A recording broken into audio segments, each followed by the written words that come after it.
വിശുദ്ധ ലൂക്കാ എഴുതിയ സുവിശേഷം അധ്യായം 17. ശിഷ്യർക്ക് ഉപദേശങ്ങൾ. അവൻ ശിഷ്യരോട് പറഞ്ഞു, ദുഷ്പ്രേരണകൾ ഉണ്ടാകാതിരിക്കുക അസാധ്യം, എന്നാൽ ആരുമൂലം അവ ഉണ്ടാവുന്നുവോ അവന് ദുരിതം. ഈ ചെറിയവരിൽ ഒരുവന് ദുഷ്പ്രേരണ നൽകുന്നതിനേക്കാൾ നല്ലത് കഴുത്തിൽ തിരികല്ല് കെട്ടി കടലിൽ എറിയപ്പെടുന്നതാണ്.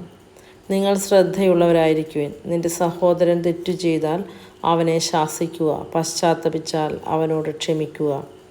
ദിവസത്തിൽ 7 പ്രാവശ്യം അവൻ നിനക്കെതിരായി പാപം ചെയ്യുകയും 7 പ്രാവശ്യവും തിരിച്ചു വന്ന് ഞാൻ പശ്ചാത്തപിക്കുന്നു എന്ന് പറയുകയും ചെയ്താൽ നീ അവനോട് ക്ഷമിക്കണം. അപ്പോൾ അപ്പോസ്തലന്മാർ കർത്താവിനോട് പറഞ്ഞു, ഞങ്ങളുടെ വിശ്വാസം വർദ്ധിപ്പിക്കണമേ. കർത്താവ് പറഞ്ഞു, നിങ്ങൾക്കൊരു കടുകുമണിയോളം വിശ്വാസമുണ്ടെങ്കിൽ ഈ സിക്കമിൻ വൃക്ഷത്തോട് ചുവടോടെ ഇളകി കടലിൽ ചെന്ന് വേരുറയ്ക്കുക എന്ന് പറഞ്ഞാൽ അത് നിങ്ങളെ അനുസരിക്കും.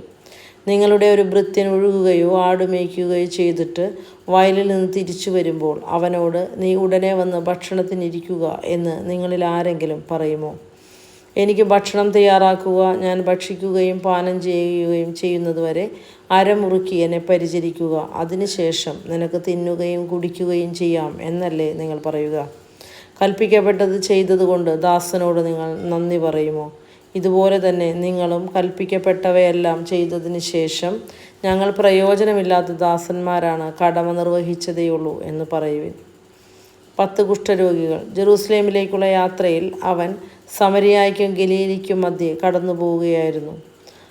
അവൻ ഒരു ഗ്രാമത്തിൽ പ്രവേശിച്ചപ്പോൾ അകലെ നിന്നിരുന്ന 10 കുഷ്ഠരോഗികൾ അവനെ കണ്ടു. അവർ സ്വരമുയർത്തി, യേശുവേ, ഗുരു, ഞങ്ങളിൽ കനിയണമേ എന്നപേക്ഷിച്ചു. അവരെ കണ്ടപ്പോൾ അവൻ പറഞ്ഞു, പോയി നിങ്ങളെ തന്നെ പുരോഹിതന്മാർക്ക് കാണിച്ചു കൊടുക്കുവിൻ. പോകും വഴി അവർ സുഖം പ്രാപിച്ചു. അവരിൽ ഒരുവൻ താൻ രോഗവിമുക്തനായെന്ന് കണ്ട് ഉച്ചത്തിൽ ദൈവത്തെ സ്തുതിച്ചുകൊണ്ട് തിരിച്ചു വന്നു. അവൻ യേശുവിൻ്റെ കാൽക്കൽ സാഷ്ടാംഗം പ്രണമിച്ച് നന്ദി പറഞ്ഞു. അവനൊരു സമരിയാക്കാരനായിരുന്നു. യേശു ചോദിച്ചു, 10 പേരല്ലേ സുഖപ്പെട്ടത്, ബാക്കി 9 പേർ എവിടെ? ഈ വിജാതീയനല്ലാതെ മറ്റാർക്കും തിരിച്ചു വന്ന് ദൈവത്തെ മഹത്വപ്പെടുത്തണമെന്ന് തോന്നിയില്ലേ? അനന്തരം യേശു അവനോട് പറഞ്ഞു, എഴുന്നേറ്റ് പൊയ്ക്കൊള്ളുക, നിന്റെ വിശ്വാസം നിന്നെ രക്ഷിച്ചിരിക്കുന്നു. മനുഷ്യപുത്രൻ്റെ ആഗമനം. ദൈവരാജ്യം എപ്പോഴാണ് വരുന്നത് എന്ന് ഫരിസേയർ ചോദിച്ചതിന് അവൻ മറുപടി പറഞ്ഞു, പ്രത്യക്ഷമായ അടയാളങ്ങളോടുകൂടെ അല്ല ദൈവരാജ്യം വരുന്നത്. ഇതാ ഇവിടെ, അതാ അവിടെ എന്ന് ആരും പറയുകയില്ല. എന്തെന്നാൽ ദൈവരാജ്യം നിങ്ങളുടെ ഇടയിൽ തന്നെയുണ്ട്. അവൻ ശിഷ്യരോട് പറഞ്ഞു, മനുഷ്യപുത്രൻ്റെ ദിവസങ്ങളിൽ ഒന്ന് കാണാൻ നിങ്ങൾ ആഗ്രഹിക്കുന്ന സമയം വരും, എന്നാൽ നിങ്ങൾ കാണുകയില്ല. അതാ അവിടെ, ഇതാ ഇവിടെ എന്ന് അവർ നിങ്ങളോട് പറയും. നിങ്ങൾ പോകരുത്, അവരെ നിങ്ങൾ അനുഗമിക്കുകയും അരുത്. ആകാശത്തിൻ്റെ ഒരറ്റത്ത് നിന്ന് മറ്റേ അറ്റത്തേക്ക് പായുന്ന മിന്നൽ പിണർ പ്രകാശിക്കുന്നത് പോലെ ആയിരിക്കും തൻ്റെ ദിവസത്തിൽ മനുഷ്യപുത്രനും.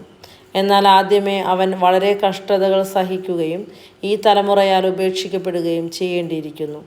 നോഹയുടെ ദിവസങ്ങളിൽ സംഭവിച്ചത് എങ്ങനെയോ അങ്ങനെയായിരിക്കും മനുഷ്യപുത്രൻ്റെ ദിവസങ്ങളിലും. നോഹ പെട്ടകത്തിൽ പ്രവേശിക്കുകയും ജലപ്രളയം വന്ന് സകലതും നശിപ്പിക്കുകയും ചെയ്തതുവരെ അവർ തിന്നും കുടിച്ചും വിവാഹം ചെയ്തു കൊടുത്തും കഴിഞ്ഞിരുന്നു. ലോത്തിൻ്റെ നാളുകളിലും അങ്ങനെ തന്നെ ആയിരുന്നു. അവർ തിന്നുകയും കുടിക്കുകയും വാങ്ങുകയും വിൽക്കുകയും നടുകയും വീട് പണിയുകയും ചെയ്തുകൊണ്ടിരുന്നു. പക്ഷേ ലോത്ത് സോദോമിൽ നിന്ന് ഓടിപ്പോയ ദിവസം സ്വർഗത്തിൽ നിന്ന് തീയും ഗന്ധകവും പെയ്ത് അവരെയെല്ലാം നശിപ്പിച്ചു. ഇപ്രകാരം തന്നെയായിരിക്കും മനുഷ്യപുത്രൻ വെളിപ്പെടുന്ന ദിവസത്തിലും. ആ ദിവസം പുരമുകളിലായിരിക്കുന്നവൻ വീട്ടിനകത്തുള്ള തൻ്റെ സാധനങ്ങൾ എടുക്കാൻ താഴേക്ക് ഇറങ്ങിപ്പോകരുത്. അതുപോലെ തന്നെ വയലിൽ ആയിരിക്കുന്നവനും പിന്നിലുള്ളവയിലേക്ക് തിരിയരുത്. ലോത്തിൻ്റെ ഭാര്യയ്ക്ക് സംഭവിച്ചത് ഓർമ്മിക്കുക. തൻ്റെ ജീവൻ നിലനിർത്താൻ പരിശ്രമിക്കുന്നവൻ അത് നഷ്ടപ്പെടുത്തും, എന്നാൽ തൻ്റെ ജീവൻ നഷ്ടപ്പെടുത്തുന്നവൻ അത് നിലനിർത്തും. ഞാൻ നിങ്ങളോട് പറയുന്നു, അന്ന് രാത്രി ഒരു കട്ടിലിൽ 2 പേർ ഉണ്ടായിരിക്കും. ഒരാൾ എടുക്കപ്പെടും, മറ്റേയാൾ അവശേഷിക്കും. 2 സ്ത്രീകൾ ഒരുമിച്ച് ധാന്യം പൊടിച്ചുകൊണ്ടിരിക്കും. ഒരുവൾ എടുക്കപ്പെടും, മറ്റവൾ അവശേഷിക്കും. കർത്താവേ, എവിടേക്ക് എന്ന് അവർ ചോദിച്ചു. അവൻ പറഞ്ഞു, ശവം എവിടെയോ അവിടെ കഴുകന്മാർ വന്നുകൂടും. അധ്യായം 18. ന്യായാധിപനും വിധവയും. ഭഗ്നാശരാകാതെ എപ്പോഴും പ്രാർത്ഥിക്കണമെന്ന് കാണിക്കാൻ യേശു അവരോട് ഒരു ഉപമ പറഞ്ഞു. ദൈവത്തെ ഭയപ്പെടുകയോ മനുഷ്യരെ മാനിക്കുകയോ ചെയ്യാത്തൊരു ന്യായാധിപൻ ഒരു പട്ടണത്തിലുണ്ടായിരുന്നു. ആ പട്ടണത്തിൽ ഒരു വിധവയും ഉണ്ടായിരുന്നു. അവൾ വന്ന് അവനോട് എതിരാളിക്കെതിരെ എനിക്ക് നീതി നടത്തിത്തരണമേ എന്നപേക്ഷിക്കുമായിരുന്നു. കുറേ നാളത്തേക്ക് അവൻ അത് ഗവനിച്ചില്ല. പിന്നീട് അവൻ ഇങ്ങനെ ചിന്തിച്ചു, ഞാൻ ദൈവത്തെ ഭയപ്പെടുകയോ മനുഷ്യരെ മാനിക്കുകയോ ചെയ്യുന്നില്ല. എങ്കിലും ഈ വിധവ എന്നെ ശല്യപ്പെടുത്തുന്നത് കൊണ്ട് ഞാൻ അവൾക്ക് നീതി നടത്തിക്കൊടുക്കും. അല്ലെങ്കിൽ അവൾ കൂടെ കൂടെ വന്ന് എന്നെ അസഹ്യപ്പെടുത്തും. കർത്താവ് പറഞ്ഞു, നീതിരഹിതനായ ഈ ന്യായാധിപൻ പറഞ്ഞതെന്തെന്ന് ശ്രദ്ധിക്കുവിൻ. അങ്ങനെയെങ്കിൽ രാവും പകലും തന്നെ വിളിച്ച് കരയുന്ന തൻ്റെ തിരഞ്ഞെടുക്കപ്പെട്ടവർക്ക് ദൈവം നീതി നടത്തി കൊടുക്കയില്ലേ? അവിടുന്ന് അതിനെ കാലവിളംബം വരുത്തുമോ?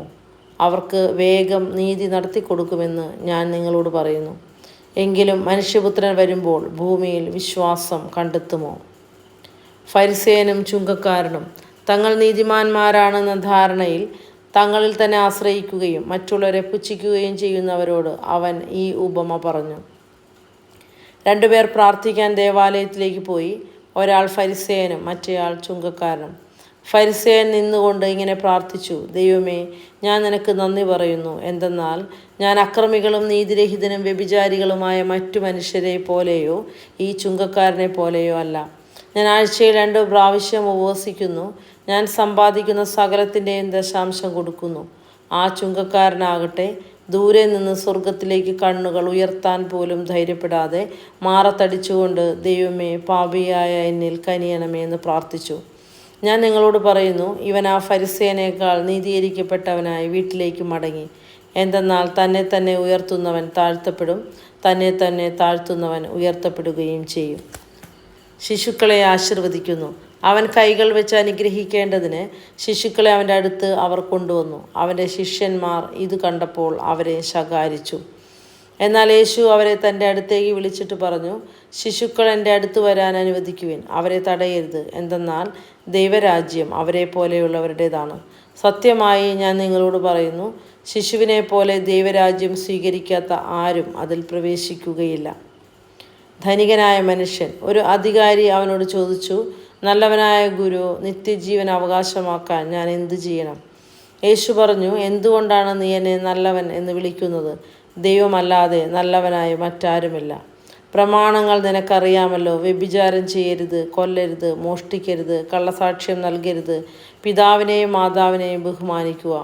അവൻ പറഞ്ഞു, ചെറുപ്പം മുതലേ ഇവയെല്ലാം ഞാൻ പാലിച്ചിട്ടുണ്ട്. അത് കേട്ട് യേശു പറഞ്ഞു, ഇനിയും നിനക്ക് ഒരു കുറവുണ്ട്. നിനക്കുള്ളതെല്ലാം വിറ്റ് ദരിദ്രർക്ക് കൊടുക്കുക. അപ്പോൾ സ്വർഗത്തിൽ നിനക്ക് നിക്ഷേപമുണ്ടാവും. അനന്തരം വന്ന് എന്നെ അനുഗമിക്കുക. ഇത് കേട്ടപ്പോൾ അവൻ വളരെ വ്യസനിച്ചു, കാരണം അവൻ വലിയ ധനികനായിരുന്നു. യേശു അവനെ നോക്കിക്കൊണ്ട് പറഞ്ഞു, സമ്പത്തുള്ളവർ ദൈവരാജ്യത്തിൽ പ്രവേശിക്കുന്നത് എത്ര ദുഷ്കരം! ധനികൻ ദൈവരാജ്യത്തിൽ പ്രവേശിക്കുന്നതിനേക്കാൾ എളുപ്പം ഒട്ടകം സൂചിക്കുഴയിലൂടെ കടന്നു പോകുന്നതാണ്. ഇത് കേട്ടവർ ചോദിച്ചു, അങ്ങനെയെങ്കിൽ രക്ഷ പ്രാപിക്കാൻ ആർക്ക് കഴിയും?